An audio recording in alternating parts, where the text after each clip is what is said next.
জয় মোহনবাগান। আইএসএলের সেমিফাইনালের দামামাটা তাহলে বেজে গেল। সেমিফাইনালে কে কার সাথে খেলবে সবটা ঠিক হয়ে গেল এবং আমি আবার আপনাদের সামনে ভিডিও নিয়ে চলে এলাম। এর মাঝখানে অনেক দিন আমার সেইভাবে ভিডিও ছিল না, তার কারণ হচ্ছে সেইভাবে টপিক ছিল না, সাবজেক্ট ছিল না এবং ইউজলেস টপিকের নিয়ে আমার ভিডিও বানাতে ভালো লাগে না। তাই আবার যখন আইএসএল শুরু হয়েছে, আইএসএলের ভিডিও নিয়ে আপনাদের সামনে চলে এসেছি।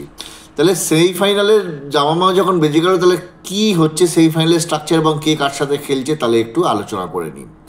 সেমিফাইনালটা হবে দুটো পর্বে, ফার্স্ট রাউন্ড এবং সেকেন্ড রাউন্ড।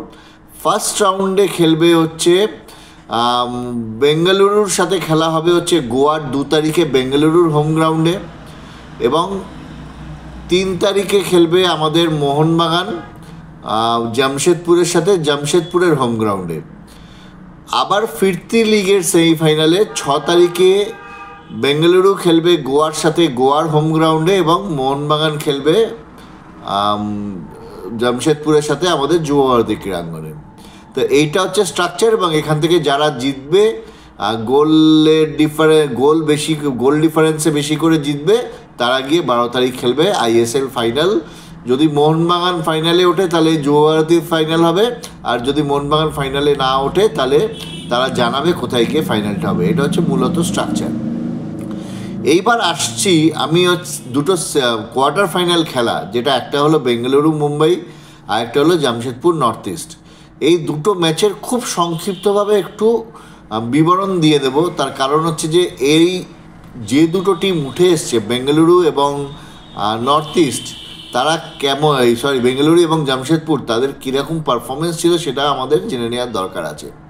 আমি জানি না আপনারা কতজন এই খেলাটা দেখেছেন, বাট আমি খেলাটা যতটুকু দেখলাম তাতে Bengaluru is much a better team than anybody else.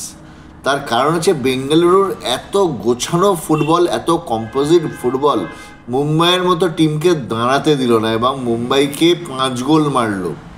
Quarter ফাইনালে মুম্বাইকে 5 গোল মারল বেঙ্গালুরু এবং খুব অর্গানাইজড ফুটবল খেলে বেঙ্গালুরু এই কাজটা করলো। এবং সেখানে দাঁড়িয়ে সুনীলের যে গোলটা ছিল, অনবদ্য একটা সুনীল একটা গোল করে দিয়ে গেল এবং সব মিলিয়ে একটা আউটস্ট্যান্ডিং পারফরমেন্স অফ বেঙ্গালুরু। এবং বেঙ্গালুরু যদি এই পারফরমেন্সের ধারা বজায় রাখে তাহলে বেঙ্গালুরু কিন্তু অনেক টিমের কাছেই কিন্তু একটা থ্রেট হয়ে দাঁড়াবে, যে টিম ফাইনালে যাবে সেমিফাইনাল এবং ফাইনালে কিন্তু থ্রেট হয়ে দাঁড়াবে।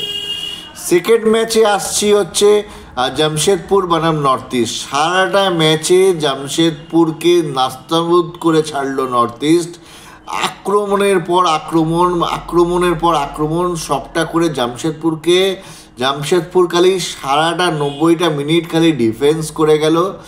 সুযোগ পেয়েছিল 2খানা, রাদার 1.5খানা সুযোগ পেয়েছিল, 1.5খানা সুযোগ থেকে 2খানা গোল করে দিয়ে বেরিয়ে চলে গেল। প্রথম গোলটা যেটা ওই ফার্স্ট হাফে করেছিল 24 মিনিটের মাথায়, যে অ্যাঙ্গেল থেকে গোলটা করলো ওটা অনবদ্য, ওটা 50-50 চান্স ছিল, সেখান থেকে গোলটা করেছে। ওই একটা মাত্র গোলমুখী শট পুরো ফার্স্ট হাফে। এবং সেকেন্ড হাফে হাবি আর্নান্ডেজ শেষের দিকে যে গোলটা করলো সেটা কিছু করার ছিল না। তার কারণ হচ্ছে ওই সময় নর্থ ইস্ট পুরো অল আউট উপরে উঠে গেছিলো এবং তখন ডিফেন্সটা পুরো রাপচার করে গেছিলো। বাট ওভারঅল নর্থ ইস্ট যে ম্যাচটা খেলেছে, নর্থ ইস্টের চোখ বন্ধ করে ম্যাচটা জেতা উচিত ছিল এবং একাধিক গোলে জেতা উচিত ছিল। যা গোল নর্থ ইস্ট মিস করেছে সেই দিন, সে ক্ষমার অযোগ্য এবং নর্থ ইস্ট যার জন্যই হয়তো আজকে আইএসএল থেকে বিদায় নিল। এবং জামশেদপুরের ক্ষেত্রে একটা কথাই বলার, যে জামশেদপুর কিন্তু পুরো 90টা মিনিট ডিফেন্স করে গেল। আপনি একটু মনে করে দেখুন, আমাদের মোহনবাগানের সঙ্গে যখন সেকেন্ড লিগে আমরা ড্র করেছিলাম জামশেদপুর কিন্তু ওই একই জিনিস করে গেছিলো, পুরো ডিফেন্স করে গেছিলো এবং ডিফেন্স করে কিন্তু ওরা আমাদেরকে আটকে দিয়েছিল। কাজেই আমাদের কিন্তু যখন আমরা 3 তারিখ কিংবা 7 তারিখ খেলবো, জামশেদপুরের ডিফেন্সকে কি করে ভাঙবে মালিনা, সেটা কিন্তু একটা মালিনার আলাদা করে স্ট্র্যাটেজি করা উচিত। প্রতীক চৌধুরী খেলেনি ডিফেন্সে, তার জায়গায় খেললো হচ্ছে আমাদের বাংলার ছেলে এবং অনবদ্য খেললো। আমি অনেক দিন বাদে ওর নামটা কি আমি ভুলে গেলাম ওর নামটা আমাদের, বাট অনবদ্য খেললো। অনেক দিন বাদে ওরা একটা ভালো ফুটবল দেখলাম এবং ম্যান অফ দ্য ম্যাচ নিয়ে গেল। একটা central defender, central midfielder, CDM কীভাবে ডিফেন্সে গিয়ে খেলে গেল, প্রণয় হালদার। এই নামটা প্রণয় ক্ষমা করে দিও, প্রণয়ের নামটাই ভুলে যাচ্ছিলাম। প্রণয়কে বহুদিন বাদে একটা ভালো ম্যাচ খেলতে দেখলাম এবং ম্যান অফ দ্য ম্যাচটা নিয়ে গেল। সেন্ট্রাল ডিফেন্সিভ মিডফিল্ডার একটা প্লেয়ার, যেভাবে ডিফেন্স করে গেল 90টা মিনিট অনবদ্য, এবং পুরো ম্যাচটাতে জামশেদপুর ডিফেন্স করে নর্থ ইস্টকে হারিয়ে দিয়ে বেরিয়ে চলে গেল। তো এই দুটো হচ্ছে দুটো ম্যাচের সামারি। এবং আমাদের 3 তারিখ কিংবা 7 তারিখ তাহলে মালিনার কী করণীয় উচিত? ফার্স্ট অফ অল জামশেদপুর, আমি বেঙ্গালুরু নিয়ে অত আলোচনা করবো না, কারণ আমাদের কনসার্ন ইজ মোহনবাগান। তো 7 তারিখ যেটা কিংবা 3 তারিখ যেটা করা উচিত, 3 তারিখে first of all away match. এবং আমি মনে করি যে বেঙ্গালুরু আমাদের সেমিফাইনালটা কম্পেয়ার টু গোয়ার সাথে, মানে গোয়ার যে বেঙ্গালুরু সেমিফাইনাল তার থেকে অনেক ইজি। তো সেখানে দাঁড়িয়ে জামশেদপুরকে কিন্তু মানে ফার্স্ট লিগেই কিন্তু জামশেদপুরের কাছ থেকে অ্যাটলিস্ট 2 গোলের লিড নিয়ে নেওয়া উচিত, এবং সেটা খুব একটা শক্ত কাজ নয়। তার জন্য কী করতে হবে মালিনাকে ফার্স্ট অফ অল হচ্ছে অ্যাটাকে হাবি হার্নান্ডেজকে মালিনাকে পুরো একদম মার্ক করতে হবে। হাবি হার্নান্ডেজকে যদি মালিনা ডেডলক করে দিতে পারে, তাহলে কিন্তু জামশেদপুরের সামনের দিকের কাজটা শেষ। সিভেরিওই বলুন আর যেই বলুন, ও মানে হাবি না থাকলে ওরা খুব একটা বেশি ইউজফুল হয় না। একটা ছিটকে ছাটকে গোল টোল করে দেয়, সেটা আলাদা ব্যাপার, but Javi is the main player of Jamshedpur. তো হাবিকে ক্লোজ করুক, হাবিকে মার্কিং করুক, জোনাল মার্কিং করুক, তাহলে ওইদিকে অ্যাটাকিং ফেজে 50% কাজ হয়ে যাবে। আর ডিফেন্সটা মালিনা কিভাবে ভাঙবে, কি ওই চক্রবিউটাকে কিভাবে ভাঙবে, সেটা একমাত্র মালিনাই জানে, সেটা আমরা জানি না। এবং কিন্তু মালিনাকে ওই জায়গাটা ওয়ার্কআউট করতে হবে, এবং এটা করে অ্যাটলিস্ট যদি 2 গোলের ডিফারেন্স নিয়ে ফিরতে পারে জামশেদপুর থেকে, সল্টলেক স্টেডিয়ামে খেলাটা কিন্তু অনেক ইজি হয়ে যাবে। কারণ আপনারা মনে করে দেখুন, ফার্স্ট লিগে জামশেদপুরকে আমরা 3-0 গোলে হারিয়েছিলাম। সেকেন্ড লিগটা আনফর্চুনেট, পুরো ডিফেন্স করেছিল আর আমাদের বহু গোল মিস হয়েছিল, যার জন্য আমরা ম্যাচটাকে আমরা অমীমাংসিত রেখেছিলাম, অমীমাংসিতভাবে শেষ হয়েছিল।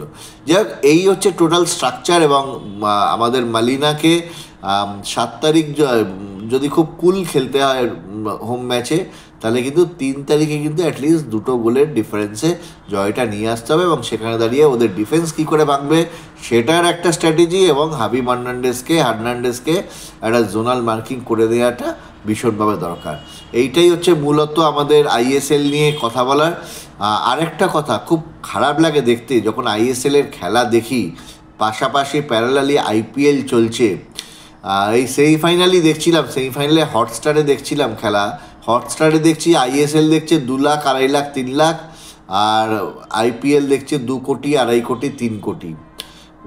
ফুটবলকে যদি আরও বেশি উন্নত করতে হয়, ভারতীয় ফুটবলকে যদি আরও বেশি উন্নতি করতে হয়, তাহলে আইআইএফএফকে অনেক বেশি প্রফেশনাল হতে হবে। প্রফেশনাল না হলে কিন্তু এই জিনিসটার ইমপ্রুভমেন্ট আসবে না। আজকে আপনারা দেখুন, আমি আজকে যদিও সাবজেক্ট নয়, বাট স্টিল আমি একটু আলোচনা করছি, সেটা হচ্ছে যে অলস্টার ইন্ডিয়ার ভার্সেস আমাদের ব্রাজিলের ওয়ার্ল্ড কাপ উইনার্সের একটা ভেটারেন ম্যাচ 35-70 মিনিট হয়ে গেল চেন্নাইতে 30 তারিখ। সে ম্যাচটা ইন্ডিয়া 2-1 গোলে হেরেছে, কিন্তু ওই রকম একটা যেখানে রোনাল্ডিনোর মতো প্লেয়ার খেলছে, রিভাল্ডোর মতো প্লেয়ার খেলছে, সেই ম্যাচটা কি আমাদের মানে টেলিকাস্ট করা যেত না? এআইএফএফ যদি একটু বাড়তি প্রচেষ্টা নিত। তো এই জায়গায় দাঁড়িয়ে এআইএফএফকে অনেক বেশি প্রফেশনাল হতে হবে, যা না হলে ওই 2 লাখ 3 লাখ অডিয়েন্স নিয়েই বসে থাকতে হবে। টিআরপিও কোনোদিন বাড়বে না, আইপিএলের সঙ্গে কম্পেয়ার করে পেরেও উঠবে না। এটাই বলার। আর যদি ভিডিওটা ভালো লাগে তাহলে লাইক, শেয়ার, সাবস্ক্রাইব করবেন। আর মনে করে আমার প্রাণ মোহনবাগান, আমার যে ইউটিউব চ্যানেলটাকে ওটা একটু বেশি করে সাবস্ক্রাইব করে দেবেন। এটুকুই বলার। ভালো থাকবেন। জয় মোহনবাগান।